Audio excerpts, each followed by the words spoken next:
तो नमस्कार, traders diary में आपका स्वागत है। वीकेंड के बाद अब हम वापस लौटते हुए दिख रहे हैं एक नए हफ्ते में, और अब एक्सपेक्टेशंस क्या बन रही है ग्लोबल बाजारों से, आज हमारे बाजारों पर किस तरह का मूड माहौल रहने वाला है, इस पर तो ऑफकोर्स चर्चा करेंगे, विस्तार से वरुण आपको समझाएंगे, बट ऑफकोर्स 20 दमदार ट्रेडिंग और इन्वेस्टमेंट आइडियाज भी लेकर आएंगे। बहुत सारा एक्शन हुआ है वीकेंड के दौरान, काफी सारे नंबर्स आते हुए भी दिखे हैं। तो कुशल, काफी कुछ हुआ है वीकेंड पे।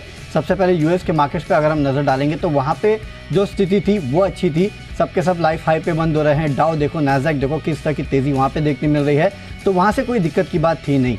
लेकिन दिक्कत की बात कहाँ होने वाली है, वो है हमारे मार्केट्स के लिए, क्योंकि गिफ्ट निफ्टी सुबह सुबह आपको दर्शा रहा है कि शायद आपको दबाव के साथ खुलते हुए नजर आएगा, क्योंकि एशियन मार्केट्स भी अगर आप देखेंगे तो थोड़े बहुत दबाव में हैं, और डाउ फ्यूचर्स, नैसडैक फ्यूचर्स को भी अगर आप देख ले तो वहाँ भी आपको दबाव ही देखने मिल रहा है। तो ओवरनाइट क्यूज जो थे फ्राइडे के, वो यूएस के मार्केट्स के ठीक थे, लेकिन आज सुबह सुबह के जो क्यूज है वो थोड़े गड़बड़ाए हैं, और खासकर एसबीआई के नतीजे इंटरनल्स ठीक ठाक है, लेकिन इतनी सारी प्रोविजनिंग की है उसके चलते हालत ख़राब है।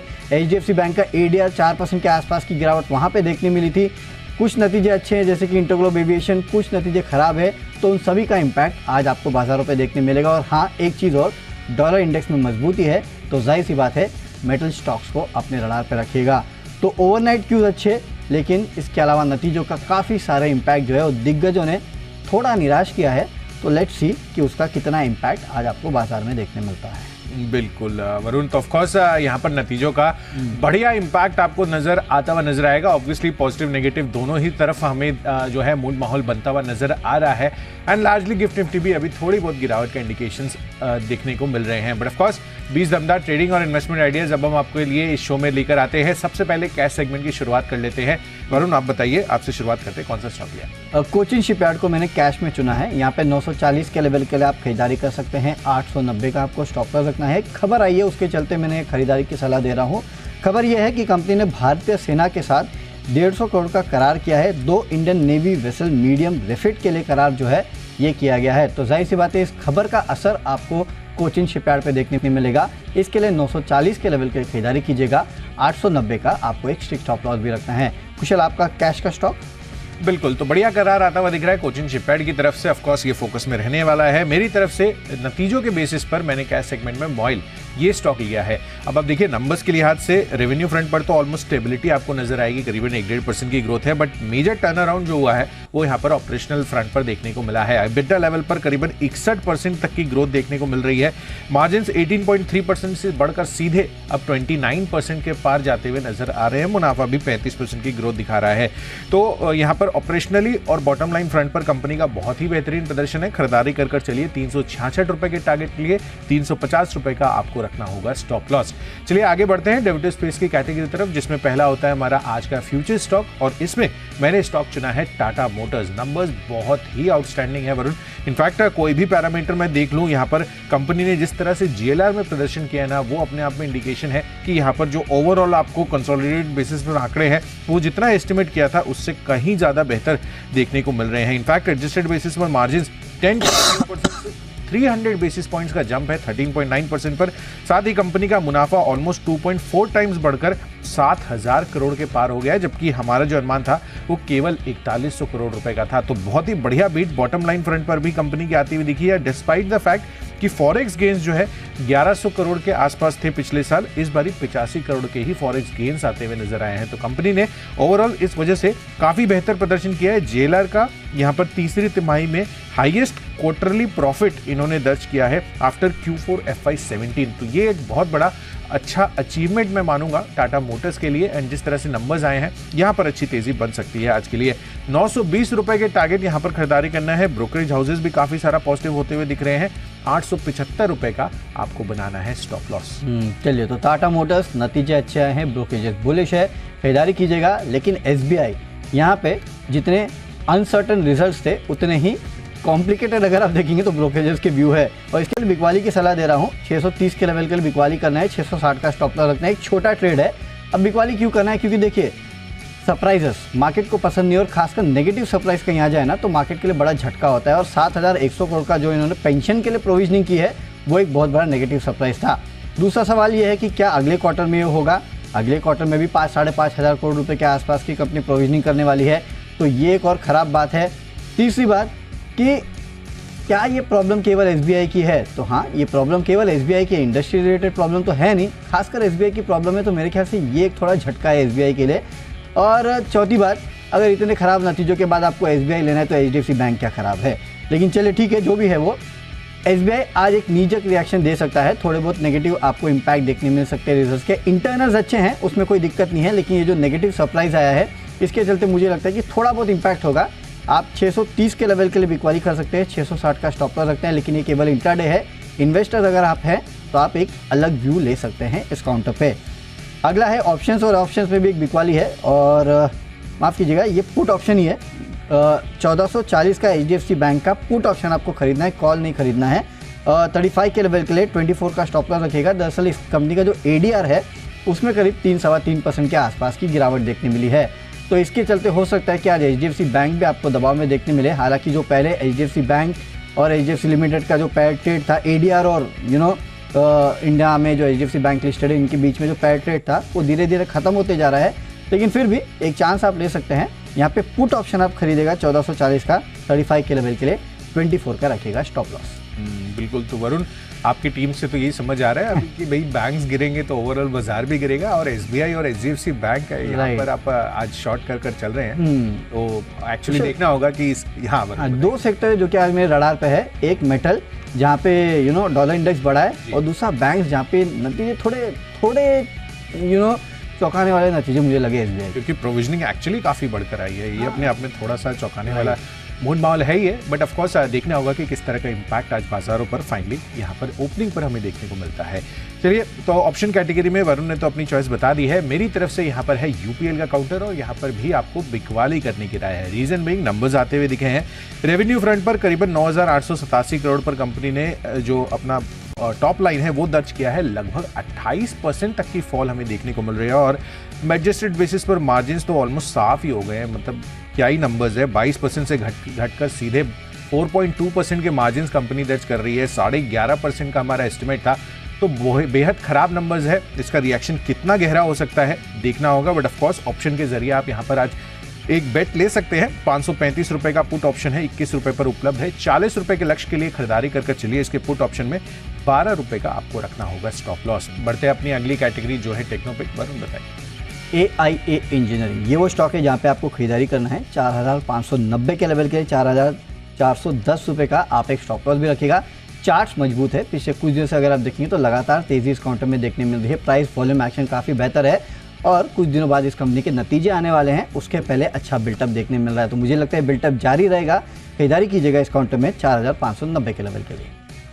बिल्कुल। तो चलिए, यहाँ पर तो फोकस करके चलना ही है। ऑफ कोर्स मेरी तरफ से जो पिक है वो है इंटरग्लोब एविएशन पर। नंबर्स सुपरलेटिव आते हुए दिखे, बहुत ही शानदार और आउटस्टैंडिंग नंबर्स मैं कहूँगा इंडिगो के आए हैं। एंड ऑफ कोर्स चार्ट का अगर उस पर सपोर्ट मिल जाए तो क्या ही बात है। सबसे पहले नंबर्स पर बात करते हैं। रेवेन्यू कंपनी ने करीबन 30% की ग्रोथ दिखाई है। कामकाजी मुनाफा हमारा अनुमान था 4,072 करोड़ के आसपास आएगा, उसके मुकाबले ऑलमोस्ट 5,500 करोड़ रुपए का कामकाजी मुनाफा कंपनी ने दर्ज किया है।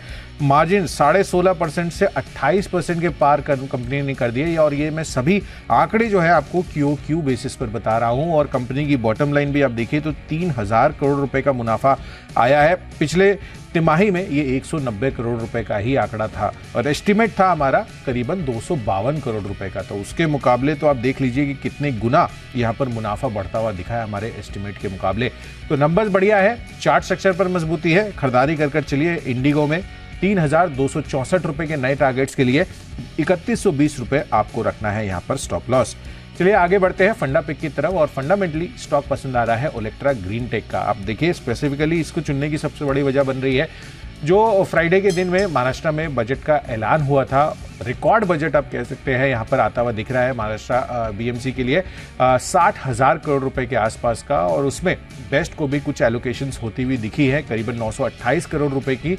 और ओवरऑल स्टेट में हम देख ही रहे हैं कि ई बसेस का किस तरह से प्रचलन धीरे धीरे और ज़्यादा बढ़ता हुआ जा रहा है, और ओलेक्ट्रा ग्रीन टेक की भी उसमें काफ़ी अहम भूमिकाएं हैं, और आगे के लिए भी यहाँ पर इनको विजिबिलिटी भी बनती हुई दिख रही है। तो फंडामेंटली मुझे लग रहा है कि यहाँ पर जो ट्रिगर्स है इनके लिए वो काफ़ी बेहतर हो सकते हैं, और कंपनी बढ़िया प्रोग्रेस लगातार यहाँ पर ई बसेस मार्केट में कर रही है। तो खरीदारी कर चलिए अगले एक साल में 2,100 रुपए के टारगेट्स के लिए ओलेक्ट्रा ग्रीन टेक को। चलिए मेरे तरफ से फंडा फेंके टाटा मोटर्स डीवीआर, क्योंकि टाटा मोटर्स कुशल ले चुके हैं तो मैंने डीवीआर को चुन लिया। नतीजे काफ़ी अच्छे आए हैं टाटा मोटर्स के, और जैसे कि कुशल अभी बता रहे थे कि महाराष्ट्र का बजट, तो जाहिर सी बात है उसका इलेक्ट्रा ग्रीन को तो सबसे बड़ा फायदा होता है। दूसरे पायदान पे अगर कोई है तो वो टाटा मोटर्स भी है।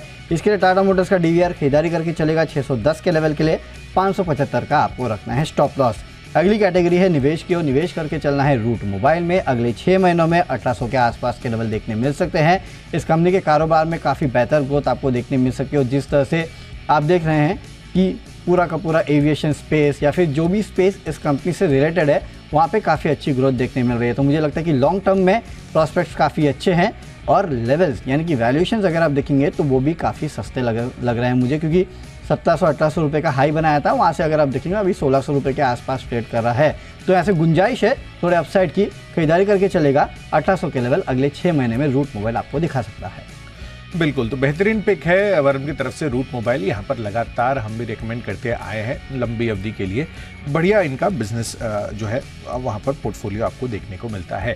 चलिए मेरी तरफ से निवेश के पर्सपेक्टिव से अंबर एंटरप्राइजेज है जहाँ पर आपको खरीदारी करने की राय है। दरअसल यहाँ पर वीकेंड के दौरान खबर आती हुई दिखी थी कि इन्होंने एक्सेंट सर्किट्स, जो तमिलनाडु बेस्ड एक कंपनी है, प्रिंटेड सर्किट बोर्ड बनाती है, उसका अधिग्रहण किया है और उसमें 60% हिस्सेदारी इनकी एक सब्सिडियरी है, उन्होंने खरीदा है 311 करोड़ रुपए में। तो आप देखिए यहाँ पर एक कह सकते हैं कि इंटीग्रेशन होता हुआ दिख रहा है, क्योंकि अंबर एंटरप्राइजेज रेफ्रिजरेटर्स और एसीज वगैरह बनाती है और उसमें पीसीबी का भी बड़े रूप में इस्तेमाल होता है। और यहाँ पर ये जो अधिग्रहण इन्होंने कर दिया है तो आप कह सकते हैं कि एक हिसाब से बैकवर्ड इंटीग्रेशन यहाँ पर देखने को मिल रहा है। और मुझे लग रहा है कि गोइंग फॉरवर्ड, अभी एक्विजिशन सस्ता है महंगा है वो एक सेपरेट टॉक है, बट स्पेसिफिकली अगर आप देखें तो लंबी अवधि के लिए एक बढ़िया एक्विजिशन बन सकता है इनके लिए। खरीदारी करके चलिए अगले एक साल में 5200 रुपए के टारगेट्स के लिए अंबर एंटरप्राइजेज में आप निवेश कर चल सकते हैं।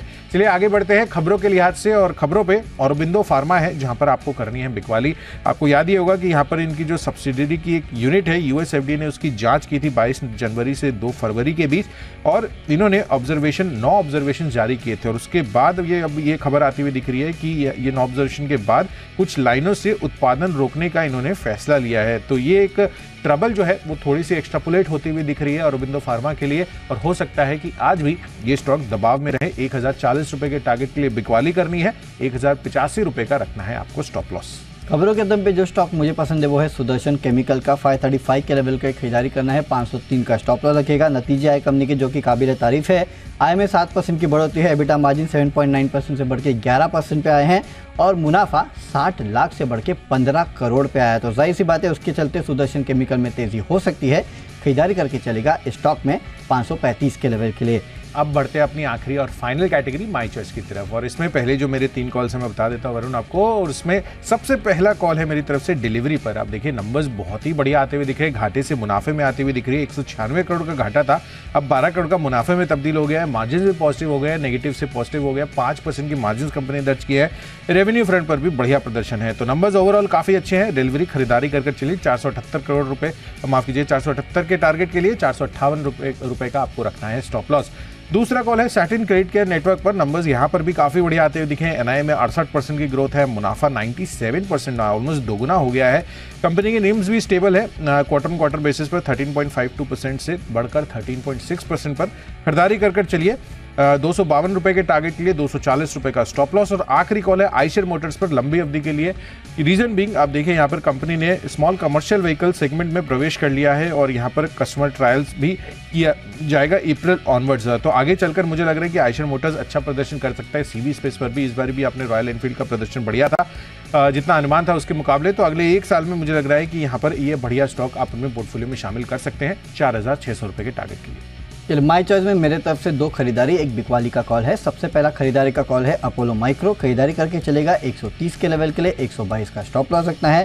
कंपनी के नतीजे आए हैं जो कि अच्छे हैं। आय में 11% की बढ़ोतरी, मार्जिन बढ़ के आए हैं 2% के आसपास, मुनाफे में 42-43% के आसपास की बढ़ोतरी है। अगला है एबीबी फ्यूचर्स में आपको बिकवाली करना है। 4370 के लेवल के लिए 4570 का स्टॉप लॉस रखिएगा। चार्ट्स पे कमज़ोर है और इंपॉर्टेंट लेवल्स के सामने खड़ा है, यहाँ से थोड़ा और डाउन साइड अगर आया तो आपको और कमजोरी देखने मिल सकती है। और आखिरी है मैनकाइंड फार्मा। खरीदारी करके चलना है 2100 के लेवल के लिए, 2020 का स्टॉप लॉस रखिएगा।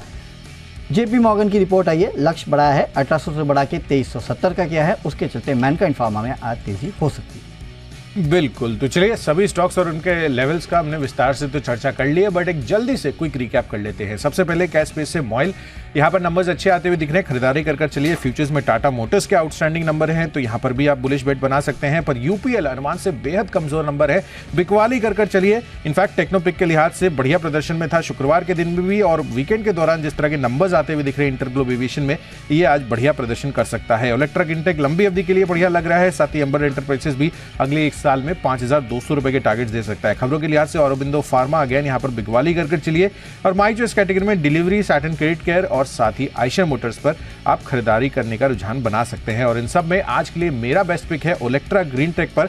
यहाँ पर ई बसेस सेगमेंट पर लगातार कंपनी का बढ़िया फोकस बनता हुआ नजर आ रहा है, और अच्छे मार्केट शेयर यहाँ पर गेन्स भी हो रहे हैं। तो अगले एक साल में मुझे लग रहा है कि 2100 रुपए के टारगेट्स आपको कंफर्टेबली ये स्टॉक दे सकता है। कैश में खरीदारी करना है कोचिन शिपयार्ड में। भारतीय सेना से इनको 150 करोड़ का ऑर्डर मिला है, उसके चलते तेजी हो सकती है। फ्यूचर्स में एसबीआई में करनी है बिकवाली। इंटरनल्स अच्छे हैं, लेकिन जो अतिरिक्त घाटा आया है उसके चलते प्रेशर में रह सकता है। ऑप्शंस में एचडीएफसी बैंक का 1440 का पुट ऑप्शन खरीदना है। एडीआर में गिरावट थी, उसके चलते आज दबाव में रह सकता है। टेक्निकली एआईए इंजीनियरिंग अच्छा लगता है। फंडामेंटली टाटा मोटर्स का डीवीआर अच्छा लगता है। निवेश करना है रूट मोबाइल में। 1800 के लेवल के लिए खबरें हैं सुदर्शन केमिकल में, नतीजे अच्छे आए हैं, तेजी हो सकती है। माई चॉइस में अपोलो माइक्रो, नतीजों के बाद तेजी कर सकते हैं। एबीबी के फ्यूचर्स में करनी है बिकवाली, और मैनकाइंड फार्मा जेपी मॉर्गन ने अपना लक्ष्य बढ़ाया है, 2370 का किया है, 1800 से बढ़ा के, उसके चलते तेजी हो सकती है। लेकिन आज का मेरा बेस्ट पिक है टाटा मोटर्स का डीवीआर। यहाँ पे टाटा मोटर्स के जो बेहतरीन नतीजे आए हैं उसके बाद टाटा मोटर्स के डीवीआर में आपको तेजी देखने मिल सकती है। 610 के लेवल के लिए खरीदारी करना है, 575 का रखिएगा स्ट्रिक्ट स्टॉप लॉस। बिल्कुल, तो चलिए सभी स्टॉक्स और उनके लेवल्स का हमने आपको रिकैप भी कर बता दिया है। बट ऑफ कोर्स अभी जो गिफ्ट निफ्टी इंडिकेशंस कर रहे हैं वो करीबन 30-35 अंकों की गिरावट है, बट बहुत ज़्यादा तेजी मंदी का मूड माहौल फिलहाल तो नहीं नजर आ रहा है। बट वीकेंड के दौरान जिस तरह के आंकड़े आते हुए दिख रहे हैं वो अपने आप में काफ़ी इंटरेस्टिंग आज हो सकते हैं, क्योंकि टाटा मोटर्स बढ़िया नंबर्स है, इंटरग्लोब एविएशन के भी अच्छे नंबर्स हैं, एसबीआई किस तरह से रिएक्ट करना है, इन सभी बातों पर हमें डिटेल में विश्लेषण करना होगा। बट फिलहाल आप देखिए तो यहाँ पर गिफ्ट निफ्टी की जो इंडिकेशंस है वो मिली जुली देखने को मिल रही है। बट आपको ओवरऑल किस तरह से बाजारों पर आज की रणनीति बनानी है समझने के लिए सीधे चलते हैं शेयर बाजार लाइव में अनिल सर और नेहा के पास। गुड मॉर्निंग कुशल, गुड मॉर्निंग वरुण। देखिए गिफ्ट निफ्टी बहुत ही इंटरेस्टिंग संकेत दे रहा है, जहां एक और शुक्रवार को हमने लाइफ हाई बनाया। देखिए अमेरिका में तेजी हुई, एफआईज और लोकल फंड दोनों की खरीदारी के आंकड़े, उसके बावजूद ये सुस्ती क्यों, ये बड़ा सवाल है। बस इसी के लिए करते हैं शुरुआत।